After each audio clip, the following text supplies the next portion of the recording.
there is something very central about not losing the humanity of the person. And so we're talking about big ideas, we're talking about culture, we're talking about films, we're talking about all of these things that you can very easily do on the internet, but we're front loading those with stories and personality and lived experiences. And I think that makes the conversations much more long-term sustainable and healthy.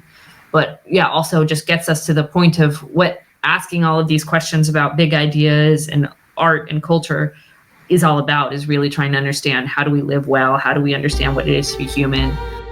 We're going to devote our energies to sports and gardening, all the cultural pursuits as far as they're concerned. In fact, we're going to put the goons to sleep. Meanwhile, we dig.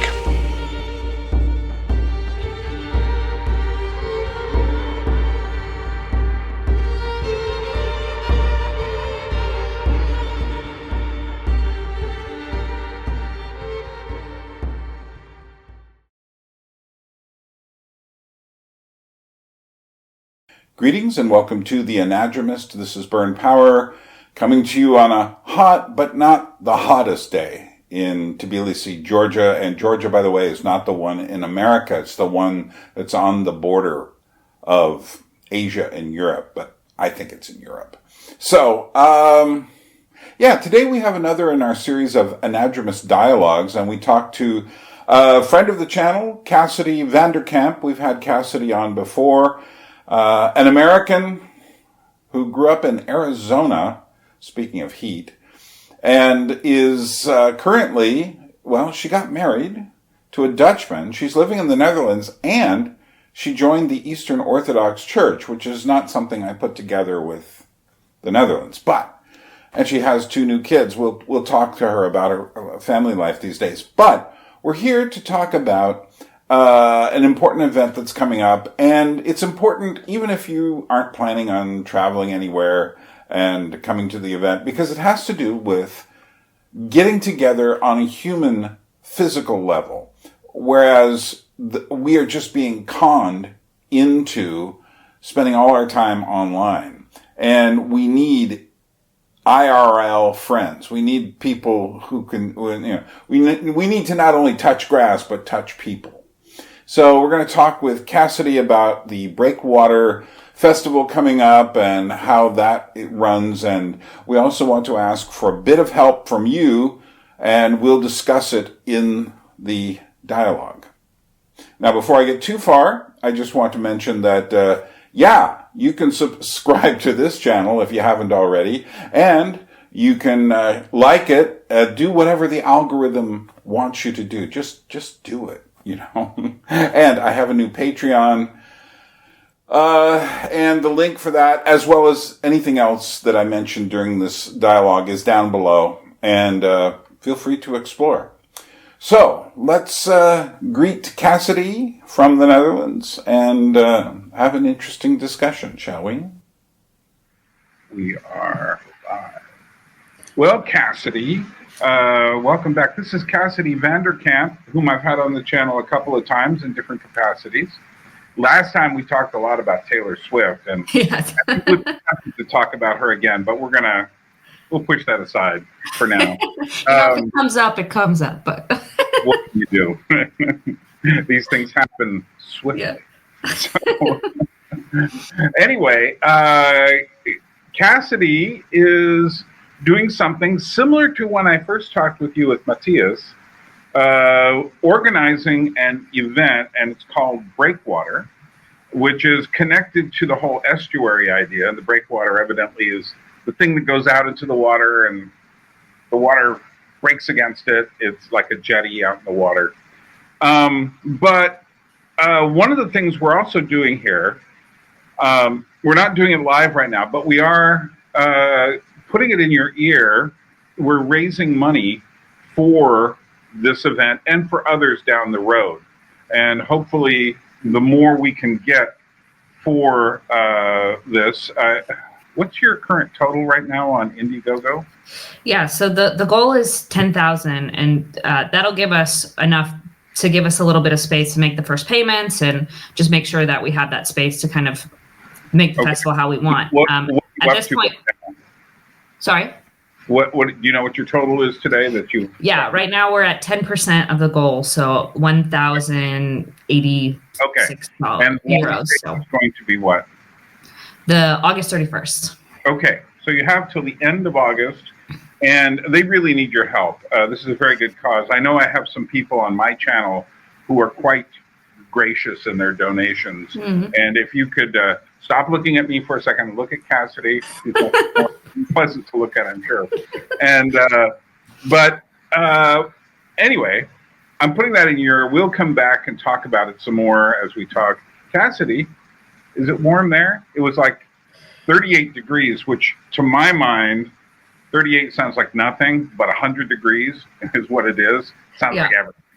And it's what I'm broiling.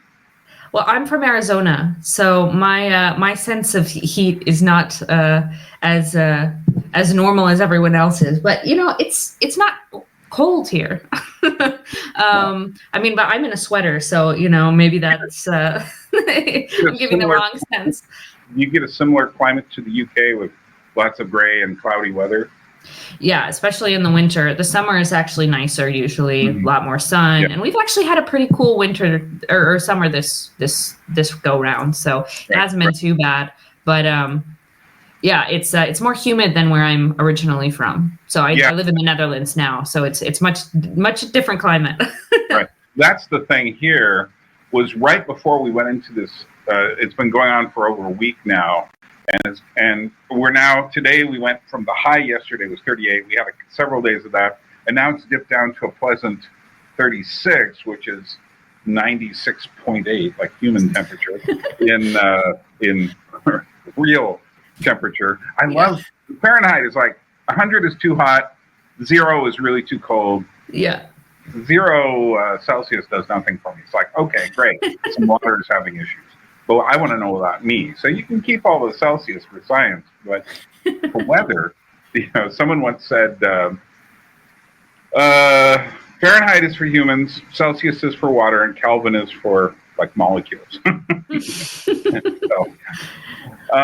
But yeah, no, what happened was we had a lot of rain right before this. So the first few days last week was just so humid. Right.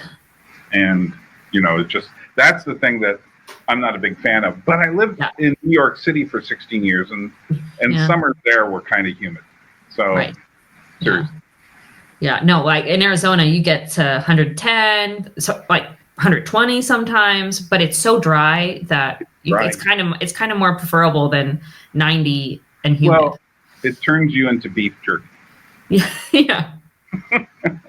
Exactly. It just slowly dries you out. There's no water to replace it. You don't sweat as much as you just shrivel. I did spend, were you from Phoenix area? Yeah. Yeah. I spent one night there once. I was a manager of a very bizarre rock band, punk band. We showed up there and they played. And the people who were in the band all wanted to get one hotel room to save on money. There was about 7 of them. And I knew what they were going to do. They were going to watch television all night. It'd be impossible to sleep. You'd have to sleep on the floor. So we were driving around in an RV, and I chose to sleep in the RV all night without air conditioning. And so it was very warm. And it was June. Yeah. Yeah. So it was warm. And I did the same thing in Houston. And I just preferred that to being in a room full of kind of crazy punk rockers, yeah. So tell me about this whole. I need to ask you something else though. So sure. Life has changed a bit, hasn't it? Oh yes. Well, yes.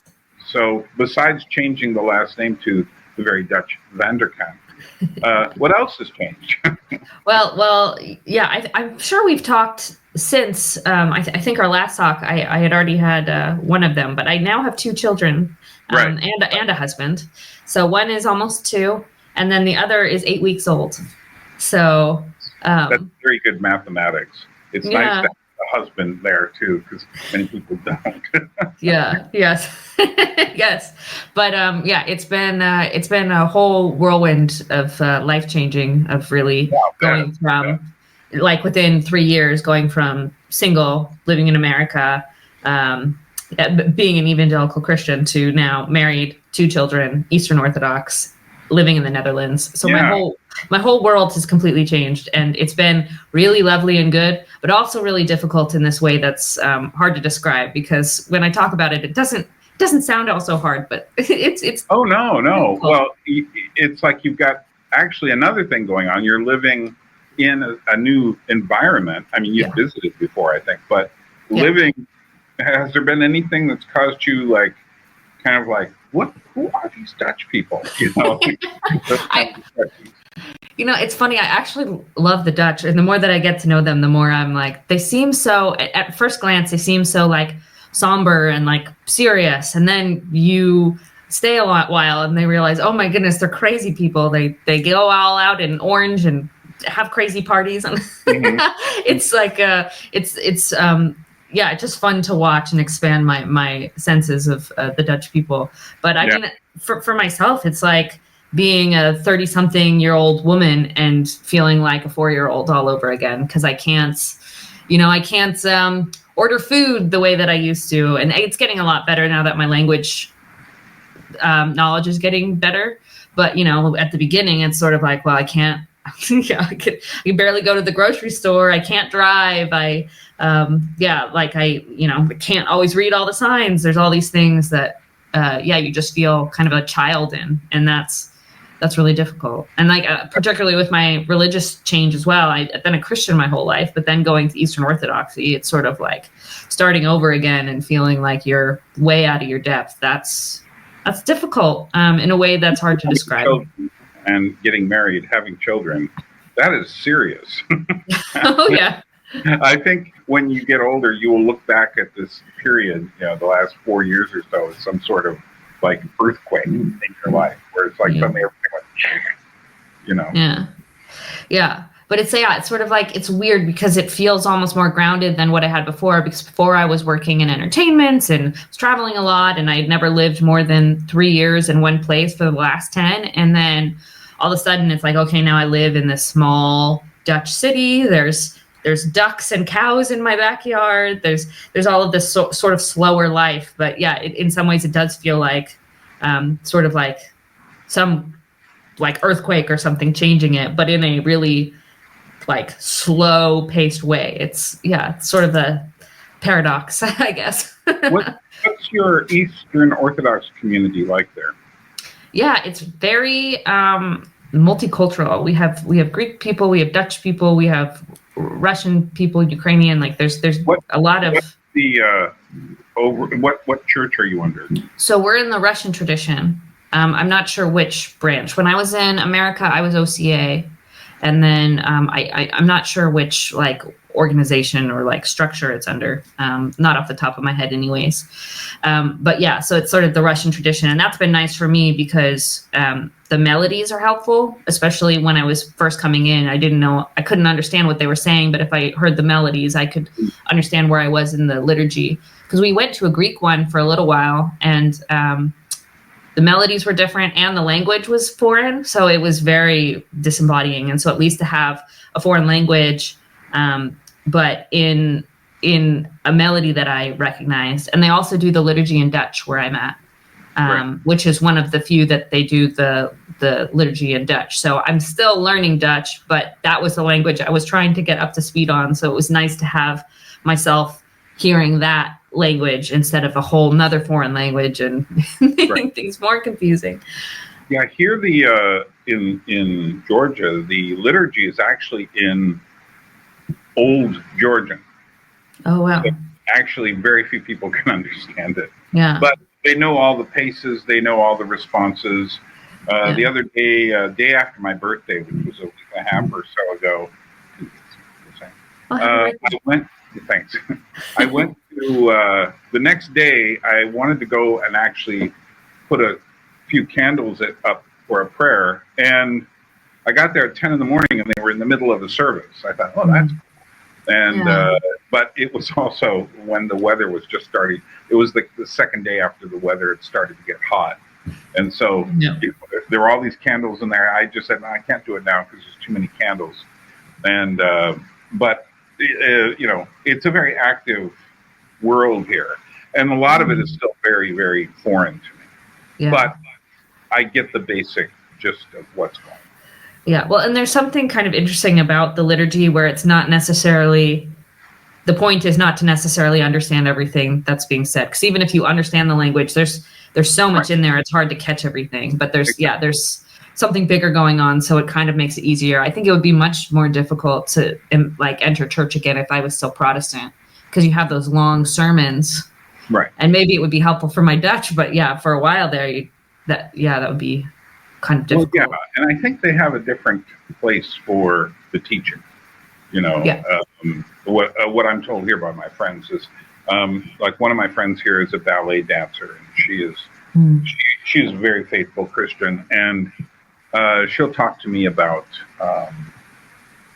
her priest, and she has a very specific one she goes to, and I get the feeling it's a very close relationship that they form. Because there's many small churches. It's not all like, there is one very big one, but you tend to go to the one near you. Right. Yeah.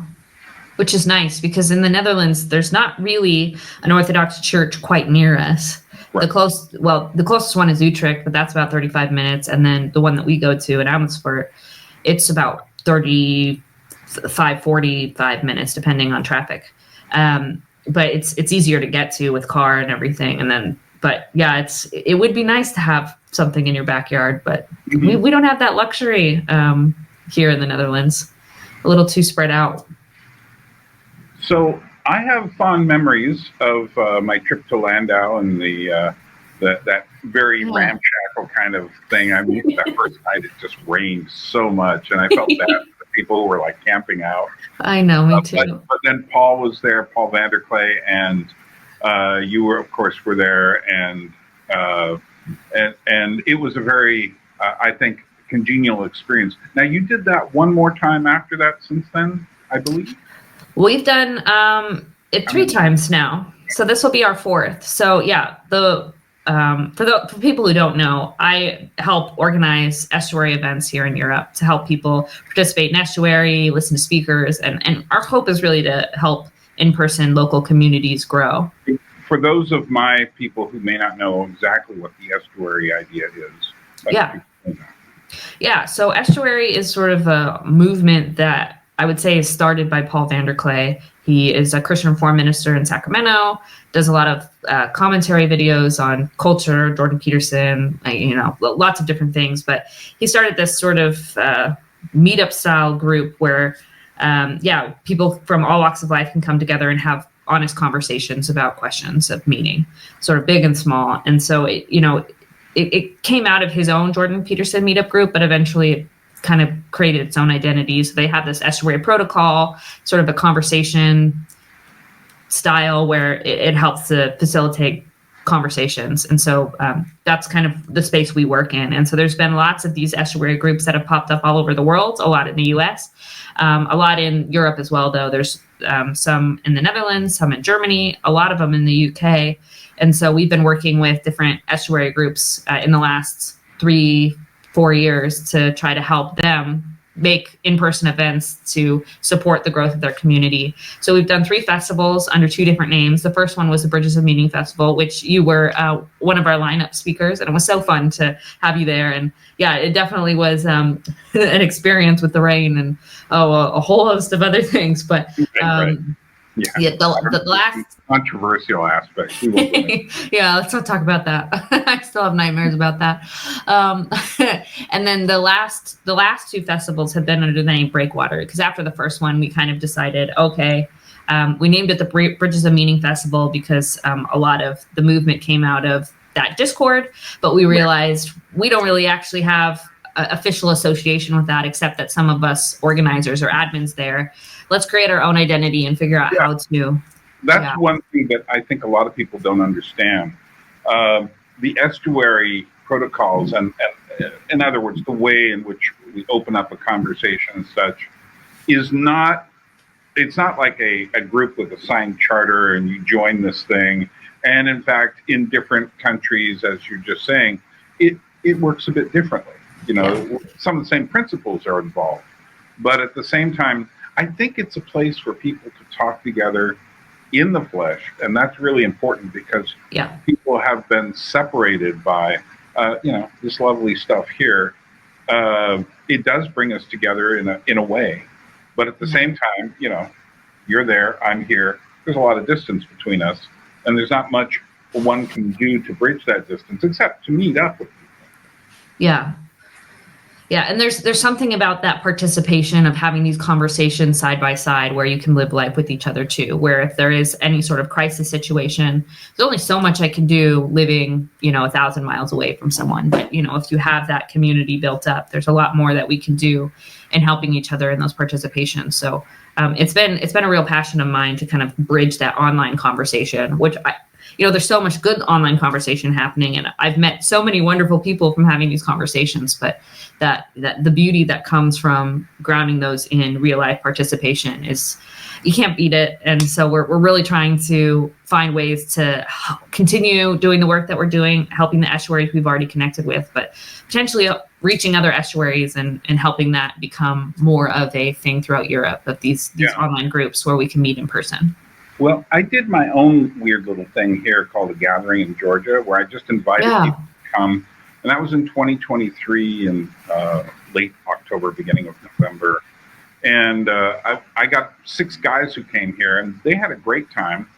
And one of the great things was we spent the first part going around Tbilisi and looking at art, meeting puppeteers, meeting dancers, and eating food and such. But everything was sparking conversations. And so we'd go into a church or we'd do this, and they didn't have to be with me all the time. There would be times that, Sunday morning, you're free to go to any church you want, to do whatever you want, not go to the church. And then we spent the second half up in the mountains, and it was a great place. We drove around some, and we saw there's an amazing church there called Gergeti, which is way up in the mountains. And when you get up there, the view from there, you're at about, we'll say 7,000 feet, about 2,000 meters, and you're looking across at mountains that are, say, 9,000 feet, about 3,000 meters, and behind you is a huge one, Mount Kazbegi, which is 5,000 meters or 15,000 feet. So it's just this absolutely stunning environment. And we stayed in this little village, which these guys, most of them, I had one friend from Switzerland who was familiar with mountains, but the rest of the guys were all from pretty flat places, including one Nederlander. Peter was there. And then we had a guy from Estonia, and these guys all made me feel like a midget, and even though I'm not short. But that's how I felt also at the Landau. A lot of tall individuals, But, even Paul was much taller than I imagined him to be. It was like, oh, hi, Paul. So, but no, these guys, we were surrounded by these mountains that arose in meadows and slopes just right outside of the villages here, you just walk and you're going up. And these guys just went crazy going into the mountains, and they really enjoyed it. I've tried to get it together to do another one, but unfortunately I think the monetary situation has been changing around the world, and people are feeling a little tighter now than they did even at the end of 2023. Right. So, well, although one thing I do have happening is there's a guy named Brandon who's working with an organization called First Things, not to be confused with other organizations by the same name. But what they're doing is they're bringing younger people here, and they take them out to a small village in Georgia, and they have them doing service and working with these people. They're learning a bit of Georgian language and customs, but it's just, it's largely Americans doing this, and they're just like, But I met him on his way through, and we've talked several times. So he's coming back with, a small group of people in September. And I said, yeah, come here, and we'll spend a couple of days with them before they leave the city, and I will introduce them to the culture here. And that's a great thing. So I'm thinking, okay, there's something, and I'm always looking at ways, even on my birthday, which was 70 years old. I've been alive, walking the earth for 70 years, and still feeling pretty good. So I had a group of my local friends here get together. There were 8 of us, but I told everyone, when you come, you have to bring a story. And here's what I want the story to be about. It has to be about something truly stupid that you have done, because we've all done truly stupid things. And it was great because it was, of course, funny, but you learn that different people do different kinds of things. Mm. And it's actually very, you're opening yourself up, showing your stupidity. I've done this before in Alaska and New York City, where I would assign what kind of story people need to bring. And I find that is a great way to also get people talking and tell people you can't come unless you bring a story. There's no observers here. You can't come and be shy. You have to bring a story. So everyone brought a story. So. No, I like that. Having that, that sense of that shared mission of, okay, we're all going to put this out and be vulnerable in this certain way. Yeah, that's really interesting. I've done it with tell me a story about something that happened that was really frightening to you. I've had it happen. I've done bring a dream. Another time, bring your first memories.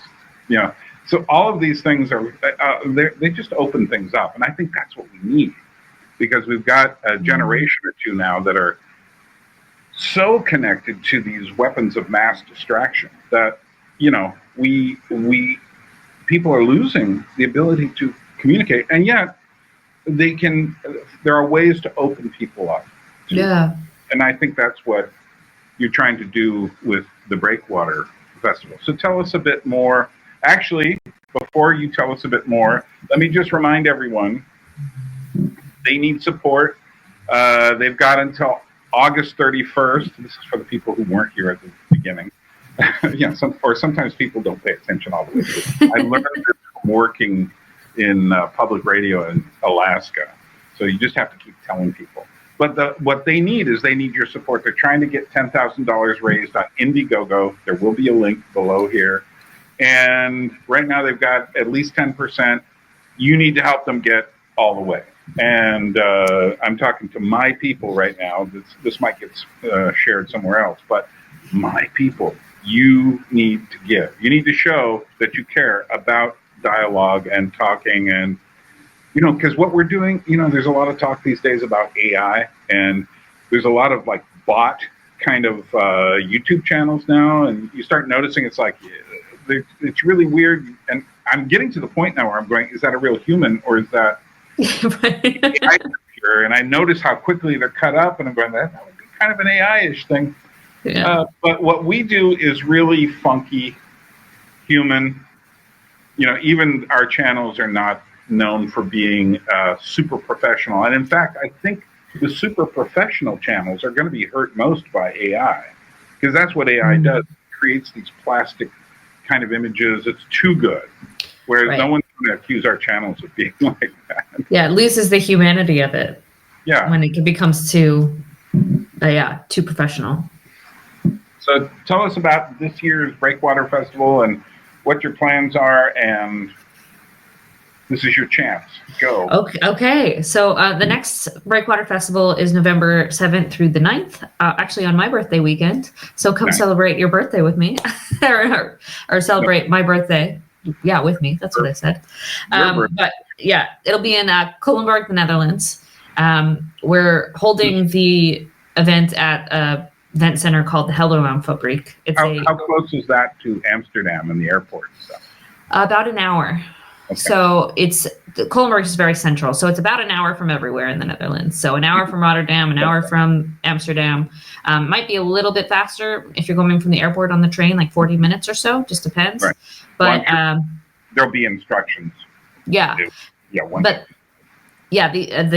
event center that we're holding it at is literally a one staircase walk away from the Culemborg train station. So wherever you're coming from, whether it's Utrecht or it's pretty easy to get to once you get to your destination from the train.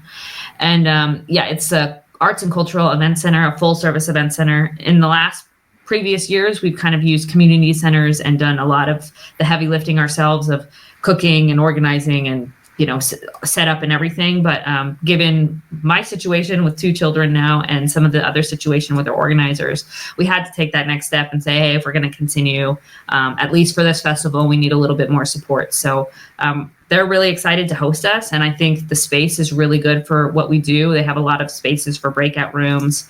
And it's it's kind of industrial, but there's something cozy about it and something very, artistic and raw about it. And I think it'll be a really great setting for what we're doing there. Our official speakers are Joseph Foley from the channel Unsolicited Advice on YouTube. And then we have Nathan Jacobs, who runs the Nathan Jacobs podcast.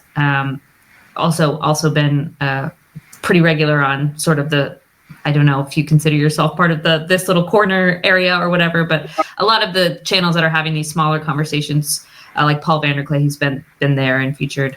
And then the third is Jelle Houseman, who is a theologian and a philosopher here in the Netherlands. And so we have an agnostic, Eastern Orthodox, and an Anglican coming together, and the theme will be cross-pollination. So we're still working on the exact wording for the undertitle, but the idea is talking about how do we navigate a world of diversity well in something that's sort of increasingly diverse, more global, more pluralistic.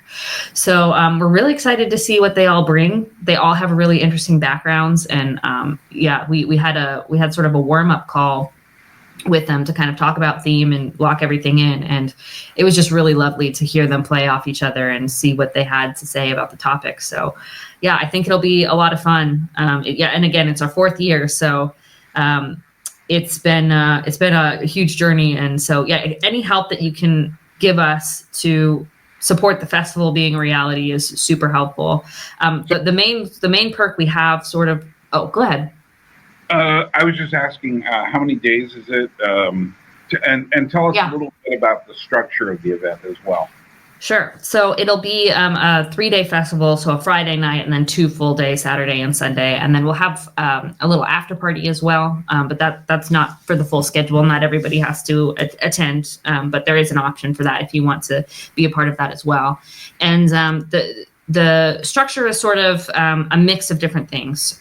So we have the speaker talks, and those are going to be about an hour, where the speakers bring something that they want to the table. And then we're going to have a couple conversational breakout sessions where at least one will be an estuary protocol. Sometimes we play with other conversation structures, but we really like the estuary protocol and what it does. And so we're going to bring that there to actually get people not just sitting in a room and listening to other people talk, but take what they're hearing and what they're living in life and get a chance to participate themselves and be part of the conversations. And then throughout the weekend, we also try to sprinkle in some ways that people can participate in other ways. So on the first kickoff party, we usually do sort of a bonfire, and usually someone brings a guitar and they're singing, and some sort of bonding experience. There probably will not be a bonfire this year, just because we'll be inside. But we plan to do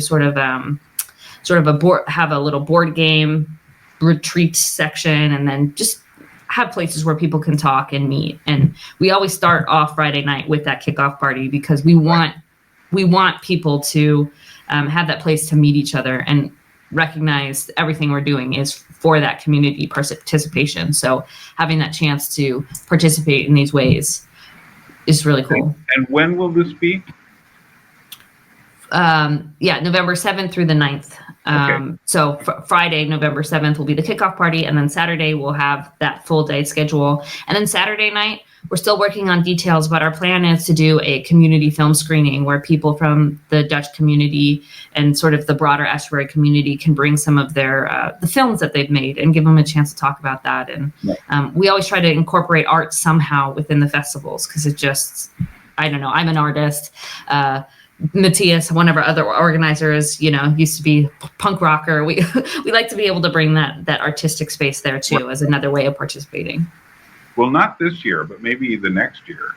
I have a film that I shot back in 2014 and I've been editing it in different ways ever since then. And it will probably be ready by the end of this year. So maybe if you want, I can drag it along with me or something if you're interested. Yeah, I would definitely be interested. It will be Let's talk. it's a half-hour film. It is right now currently closer to an hour. And I showed it to a group of French puppet students back in 2018. And if anyone's going to have the discipline and perseverance to sit through something, they would. And they all did, but they all uniformly said, it's too long. It's really interesting, but it's a bit too long. And I said, okay. and I kind of put it aside. And now I'm going like, let's just finish this up and get it out there, because I think it's interesting for people. No, that would be so fun to include that, because you were at our first festival, and that was so great to have you be a part of that, and so to bring you back and bring you in some way to participate.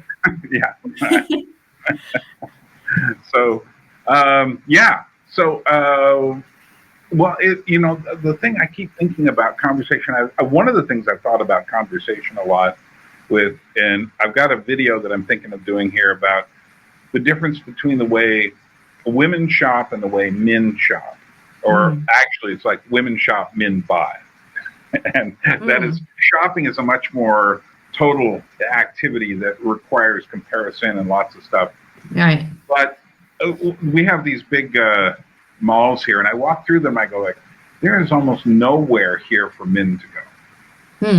It's all fashion-y kind of stores. No REIs. Yeah, house. There's Zara and H&M, and there's these different kinds of stores. And then there's these household stores which have the kind of stuff most guys are going to like. I don't know if I want to buy that for the house. And then there's and there's for some cheapish Norwegian furniture from Jysk, and then there's a hardware store. And I said that's like the only place that a guy here would go and feel like fun. But I was thinking when I was younger, there were record stores, and there were, I remember New York City had like baseball card shops. Those eventually all closed down. And comic book stores and all these kind of places. They were things that guys would go and get them out of the house to go looking at things and shopping. I think there's one rather pathetic gaming store there with a few games, but everything's been put online. And I feel guys in particular need reasons for getting out of the house, because so much of what they're doing is sitting online, typing, getting stuff. And of course they go to work, but even the work is often just sedentary. And they need, when I was younger, I mean, nowadays, if I go to a bookstore, so many bookstores feel, I hate to say it, but kind of feminized. And when I compare the way a bookstore is now, I'm just all the pastel colors of new books and such. It's just like, and then with the way they used to be, I mean, I bought so many great books, even in chain bookstores in the 70s and 80s, and in New York all the way through the 90s. And then this whole world we entered of digital stuff happened. And so even the bookstores don't feel, I remember walking into bookstores where I felt like, this is a strange place, Right. This is an interesting place. I would walk, I mean, I'm, of course, much crazier than most people. So I'd walk into Jewish bookstores in New York City, and there'd be some guy sitting behind this desk going like, are you Jewish? And I go like, no, is that okay? He goes like, yeah, it's all right. But I would purposely look for things like that. And to me, going to all these places was like exploration. Yeah. But unfortunately now, all the exploration guys do is sitting on a keyboard. Not all. Either that or they're told to go get pumped with muscles and stuff, which to me is not the same kind of thing. It's like, I didn't really sign up to be Arnold Schwarzenegger. So,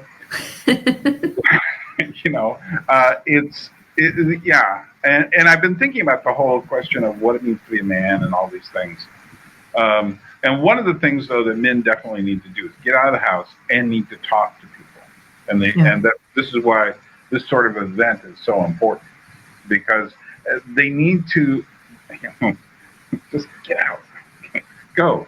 So if anyone is listening and you're in bigly Western Europe, or you're planning a trip to Europe from wherever you are in November, maybe plan it around this. Yeah, no, that would be great. I mean, we have people from in previous festivals all over the world coming from Belgium to, we had Teddy from Israel several times come. You know, we have a group from Germany who's planning on coming down. We're really excited to see, who comes, and we really value that sort of sense of, and it's hard to even say that it's adventure anymore because it sounds so simple, but that sort of spirit of coming and trying something new and meeting new people and having these conversations, we think it's so important, and I've just loved to see what has come from it. And I actually was able to go to the regular estuary group that was meeting in the Netherlands right now.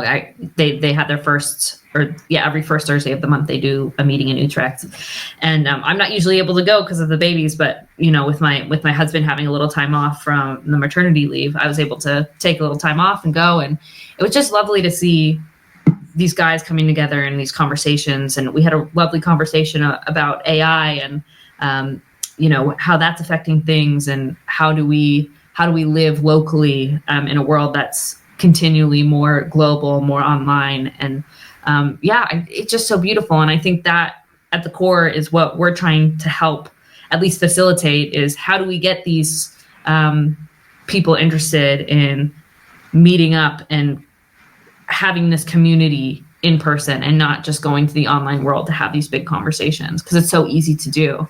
And I think it's true that generally these events attract young men, but well, part of it is because young men are starving for real world conversation. I've got several of them who get in touch with me behind the scenes, not on my channel.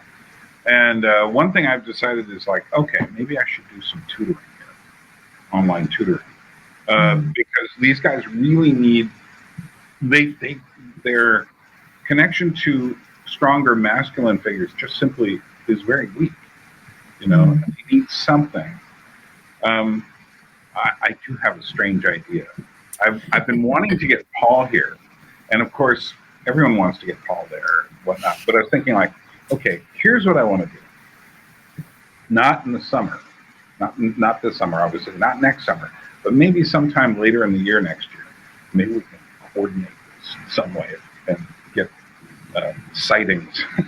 But I was thinking, like, I want to get my people on my channel to raise money purely to get Paul to Europe, to come to Georgia.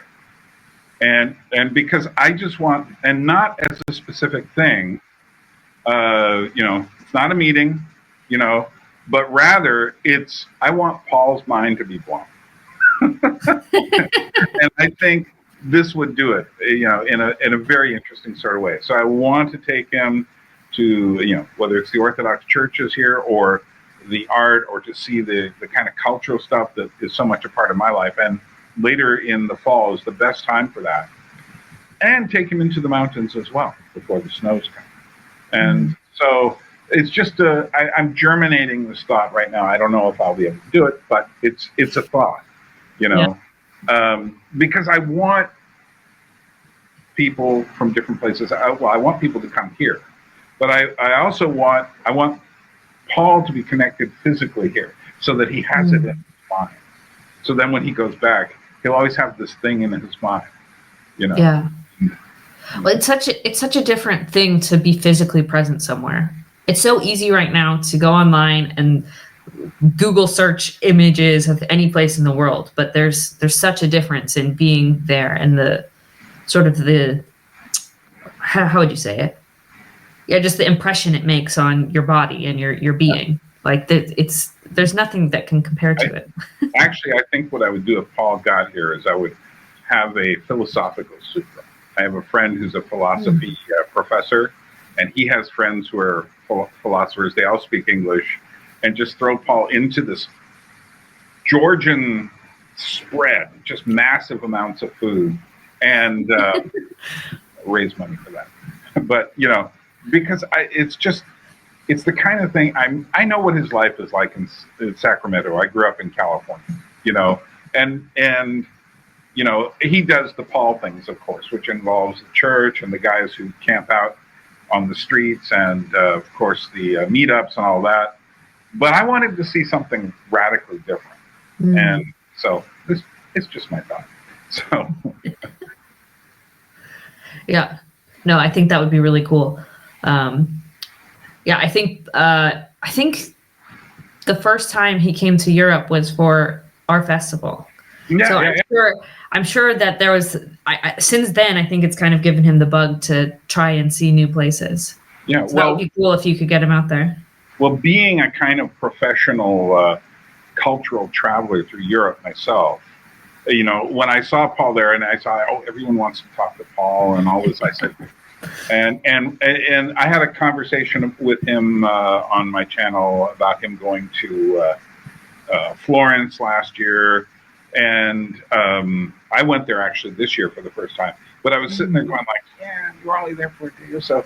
Yeah, I want you to get the full thing, which can be had anywhere. But the problem is when he comes to like an event, which is fine, you're getting the event with a little bit of the country. But I want him to get the country with a little bit of event. Right. I want him to slam into a place that's been Christian since the 4th century. Yeah. And to see just the difference. And I think it would really add to his view of things. How? I don't know. But to live in a country that has hardly had any Protestants at all, I think that would be interesting for him. Yeah. Oh, yeah. Try to see if I can get him to meet some Georgian priests or something. Yeah. Well, Paul's always up for new experiences. This year I could see he was starting to go, well, I said, okay, I'm going to try.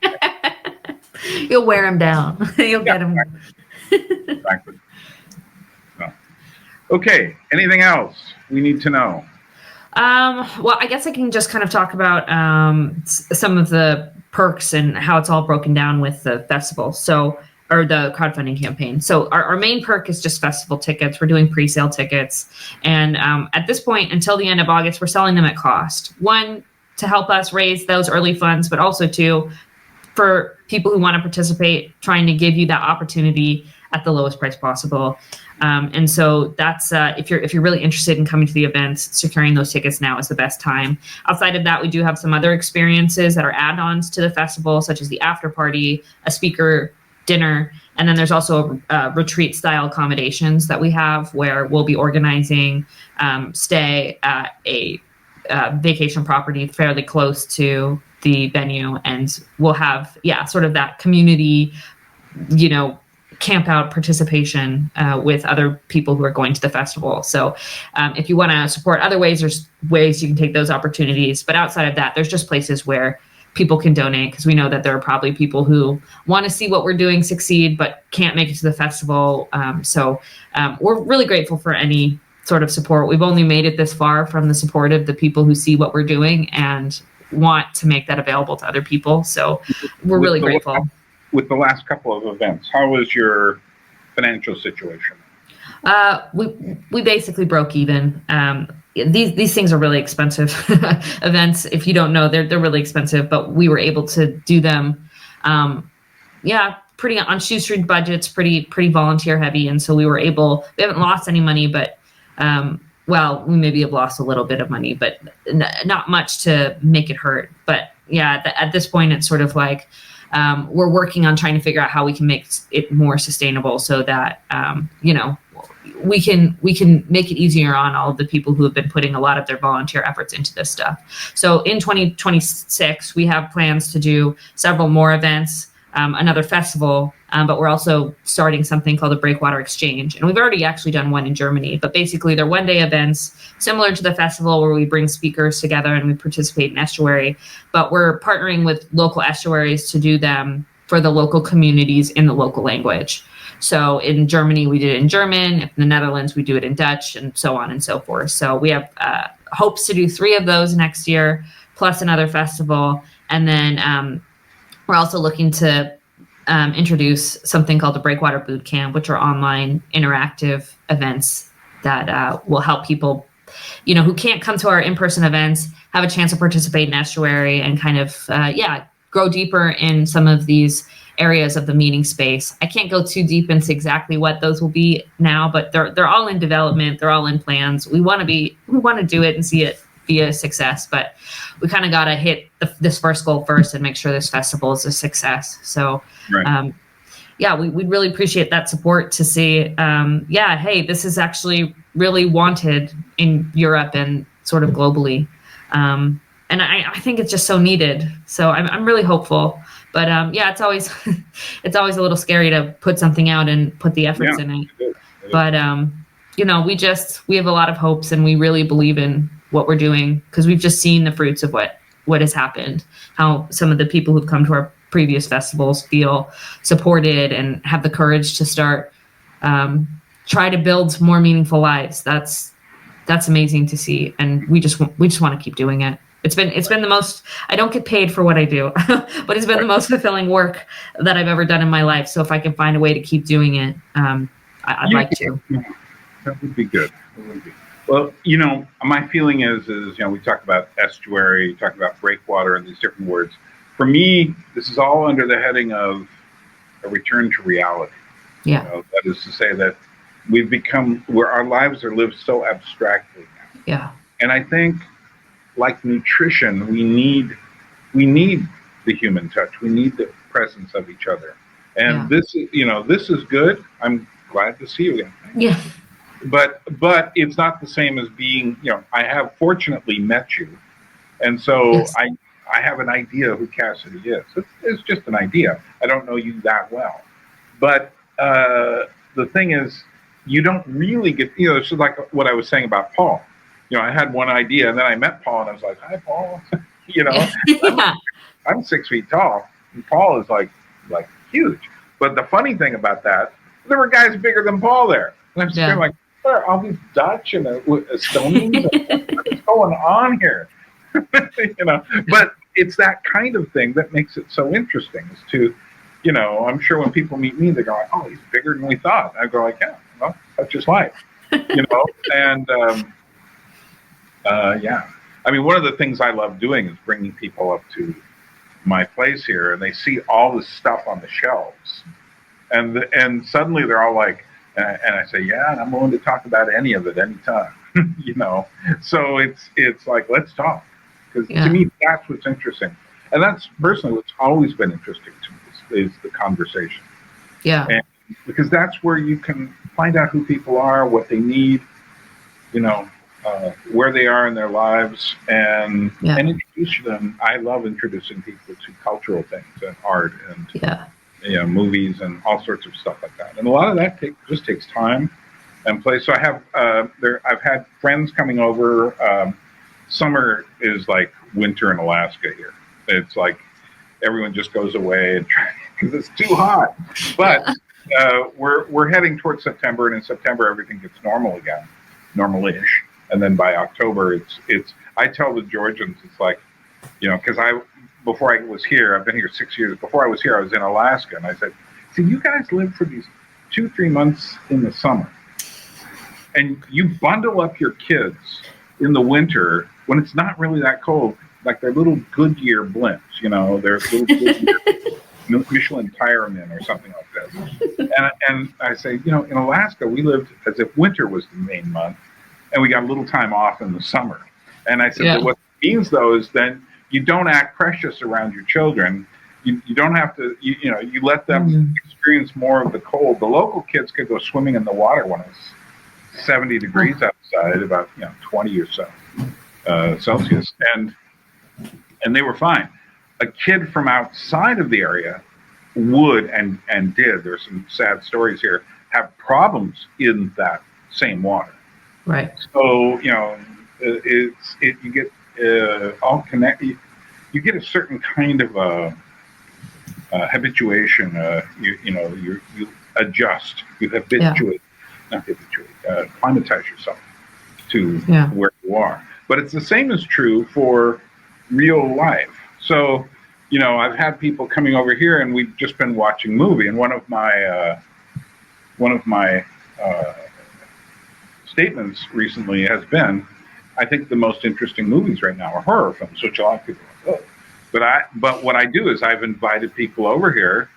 I've had Georgian and Russian and American friends come over, and we'll watch something that I think will challenge them. And then after that, it's like, oh, the questions and the conversation comes. Mm-hmm. Because what you just saw, and then you go, oh, I see what you're saying. Because this wasn't just boo. This was a really intelligent boo. Yeah. With you. Yeah. So, that's just some of the stuff I do. But when I've had people come visit here, I love to just take them around and show them things that I know they've never seen. Because it makes your brain start to ask questions. So I think anything we can do to get people asking questions and talking. Yeah. Well, and I think what's great about these events, or at least how I've experienced estuary, is there is something very central about not losing the humanity of the person. And so we're talking about big ideas, we're talking about culture, we're talking about films, we're talking about all of these things that you can very easily do on the internet, but we're front loading those with stories and personality and lived experiences. And I think that makes the conversations much more long-term sustainable and healthy. But yeah, also just gets us to the point of what asking all of these questions about big ideas and art and culture is all about, is really trying to understand, how do we live well? How do we understand what it is to be human? And there's also, there are the big cultural things, but then there's the day-to-day life. Yeah. Bringing those things closer together, I think, is important. So people ask questions about how you're decorating your home. What is, how are you treating the people that you know? Do you know people in your building? Do you know people in your neighborhood? What I love to do here is, I live in a pretty nice place. So if I go down to the end of the street, there's a handful of Ukrainian young women who run this coffee and flower shop. And I always stop in there on the way back and forth. I'm quarter Ukrainian, so I have a good in. But I love just talking with them briefly, Every now and then, we'll have a longer talk. But the point is, they're in my community. Yeah. And then if I walk that way, there's an older guy who speaks only Georgian, and my Georgian isn't good enough to have a conversation with him. But whenever he sees me, he goes, Gama Jos, Gama Jos. He's just happy to see me. There's a girl, a couple of girls at there's one Chinese restaurant here, which is passable, and that's not far from me. And I go in there, and they always see me, and they're glad to see me. There's a couple more girls who work at an organic food store that has, health food kind of stuff. They're always happy to see me. So it's like I look for that. Yeah. I look for the things that I can do in my neighborhood that connect me. There are two sisters who are Georgians. They're probably both in their 40s, heading towards 50. They have a really great tea and coffee shop with what, for me, tea is super important. It's all loose leaf, really great stuff. I love to support them. And their English isn't that good, but I know enough Georgian to make them feel like I'm really happy that you're here, And so after a while, these people, and you feel like, I often go like, well, I know someone there. There's about at least 10 to 20 people in my immediate neighborhood that I go regularly enough to what they do to be able to say hello to them at least and greet them as human. If not, if they're younger, often we can talk in English. Most of the younger people here know English. And that's important to me. Yeah. To not live in an isolated environment where it's just like me and my apartment. Yeah. Well, we were talking about this the other day. The way that technology has grown, it makes it so much easier and easier to live isolated, because all of a sudden it's like, even just the fact that you can turn your faucet on and water comes out, like we're not having to communally go to the river and get water anymore. And so it's so easy for you to live this isolated life because of how easy technology has made daily tasks to be one person needed, Even since the pandemic, it's even, people shut down more. They're ordering more food in. And not that I'm saying that's evil or something, but the point is you have to recognize you're being tempted all the time to not go out and meet people on the streets. Yeah. But in the same way, I think sometimes COVID opened up that sense of the importance of getting out and doing that, because all of a sudden it was cut off. Something we took for granted was cut off. And now there's this sort of, eagerness to see that come again. And so we hope we can be part of that and do that in a way that's helps with some of these big questions, because that can be really difficult too, of how do you have these big questions, conversations well, particularly in your local communities. Because that's why I think so many people run to the internet for it. They don't feel like they have anyone in their community they can talk about these things with. But if we could find a way to change that, I think that would be so much more helpful and healthy and parsing through these questions and conversations.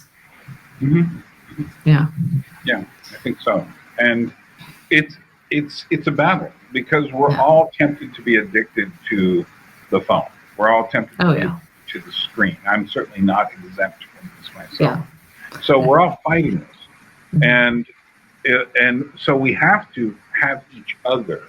So, when people say, I was just watching something where someone was saying, you have to have most people don't have 3 good friends. And I started counting my friends here, and I said, well, I'm good. Because, and I have a friend, I invited him over earlier this week, and we had lunch here at my place.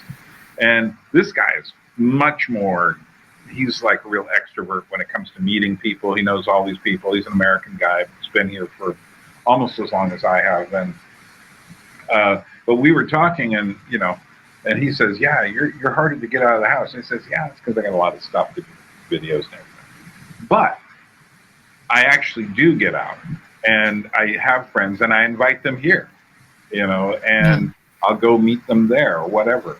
So, and I just went to a folk festival here. That was really great, of different Georgian musicians singing on the mountain right behind me. And I walked down from it after midnight, down this long road, and so it took me about a half hour to march down here. But I took a gondola, a cable car up to it, but that stopped at 10 o'clock. So, but the last time I had some other friends with me, and we walked through a dirt road on the way back last year. But unfortunately, my phone was out of batteries, and they'd changed some stuff on the road. So I said, let me go the long way. So, ooh, that sounds fun though. Like quite the adventure. Yeah, exactly. And the physical world. And I met a guy there, a Georgian photographer, and everyone here becomes Facebook friends. And they use Facebook not the way Americans do, but they use it like as their text service. So for some reason, they'd rather do that than just simply use the phone. So. If they're on the way here, I'll hear from them. I'll get a call from them at the bottom. And it's like, what was the door code again? Yeah. And so that's the only thing I get notifications on. The rest of it is like, I don't care about, there's nobody on X I need to talk to immediately. There's nobody on I need to talk to immediately. I don't care about all those notifications. They're just distractions. They can wait till I'm sitting down. So why don't we, okay. So, one more time, name of the event, dates, and then we'll talk about the money. Go ahead. Sure. Yeah, the Breakwater Festival, November 7th through the 9th, 2025, in Culemborg, the Netherlands. Our featured speakers are Joseph Foley from the YouTube channel Unsolicited Advice, Nathan Jacobs from the Nathan Jacobs podcast, and Yella Hausman. He has a little project called Europe at Midnight, which is trying to explore questions of religious exploration in Europe and those sorts of things. I will say this. I recently discovered Joseph Foley's ideas, and his channel, Unsolicited Advice. I highly recommend it if you're of any sort of philosophical bent. He's very fair in talking about philosophical ideas. I am pretty sure he's not a Christian, but he's also one of the most fair people I know in dealing with it, and certainly doesn't dismiss it out of hand. I wouldn't say he's an atheist. I would say he's still searching. He's a young enough guy, but I would be interested in meeting him. Yeah, and he's at the end of the month, August 25th. I think there's a conversation that he had with Justin Brierley that's going to come out. Nice. And there's a little preview there. It seems like he kind of talks about his position, and from what I understand, he would consider himself sort of agnostic, not atheist, but definitely channel. So we'll see what happens. But anyway, so here's what you have to do, loyal anadromists. You need to go. And you need to go to the link down below that's for Indiegogo, and then you need to help them get beyond the 10% mark and get them up. And those of you who know what I'm doing, just you, my seal of approval, please help them out, help them get further. Their project ends, their goal ends August 31st. So maybe you don't have money today, but maybe you'll have money later. Maybe you don't have a lot of money, but a little money is good too. And if you have a lot of money, that's good too. So nobody is excluded. Yeah. Okay. And I'll just say this for your people. If there's anybody here who would really like to go to the event, but the money's tight or something's an issue, just email us. We always try to make sure that anybody who really wants to go can come. Obviously, if you can afford the price at the amount that's at cost, that helps us because it just covers our costs. But again, if you're really interested in the event and you want to go and you want to be a part of these in-person conversations, I'll give Bern an email that he can include. Just email us and we can have a chat. we can have a chat. Good. And if you're one of those people who don't get out of the house much, this would be a good excuse. Break away from the screen. Okay, Cassidy, thank you for coming on board, and we will talk some more. I'll talk to you a little bit after we say farewell here. And okay, great. Yeah. Okay. No, thanks, Bern. It's much appreciated, and it's always so lovely talking to you. Very good. And we will, as we say in Georgia, droedit, which means temporary. But what it implies is we will indeed have to meet each other again. Yeah. So, droedit. Well, thanks to Cassidy for coming aboard and talking about this Breakwater Festival and its relationship to Paul van der Klee's estuary ideas. It's not about forming a cult. It's about opening things up to dialogue amongst different kinds of people. And if you're anywhere in Europe and you have some time in early November, I would suggest getting your way over to the Netherlands and taking part. Joe Foley, or I guess it's Foley. Well, that's really a funny name considering he deals with philosophy and he's basically a philosopher. But he will be there, and I find his channel Unsolicited Advice quite interesting. So if you have a philosophical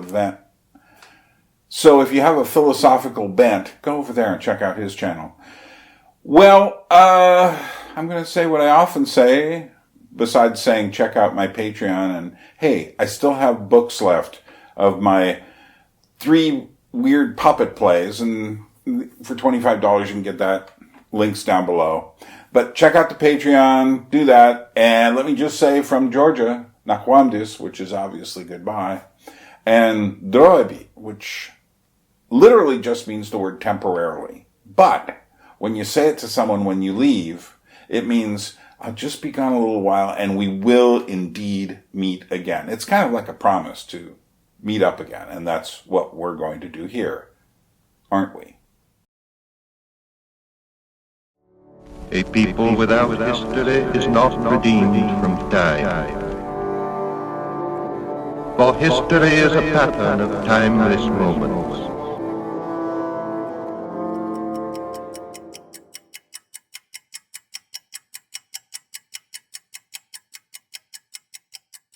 Hi everybody, Cassidy here, coming to you from this tiny little bubble at the corner of your screen to talk about Breakwater and a crowdfunding campaign we are launching this August. The last 3 years, myself and a team have been organizing a variety of different events throughout Europe to help estuary and the in-person communities that have grown through that movement. And we've just been really encouraged by the impact that those efforts have had. And we've all decided collectively we want to try to do more. So we're spending the next 31 days to try to raise money for our next festival, as well as some administrative costs for what it's going to take Breakwater to the next level and provide more support for estuary as a whole. And so I'm here to talk a little bit about what Breakwater is, where we're going, and how you can help us make that a reality. So to start, Breakwater is a network organization dedicated to growing estuary efforts and supporting productive conversation beyond the online world. And we do this through hosting events and providing resources to local estuary leaders, groups, and others in the meeting space. If you don't know what estuary is, basically it's a movement spearheaded by Paul Vanderklay, but impacted by the whole variety of people, where we're really just trying to come together and figure out how to have more honest and productive conversations about meaning. And while we operate very firmly in the estuary space as an organization, we think that the culture and spirit of the estuary movement that we use to help support our efforts in having these in-person conversations about meaning have some utility and usefulness to people outside and adjacent to the movement. So we hope we can be useful to that kind of group of people as well.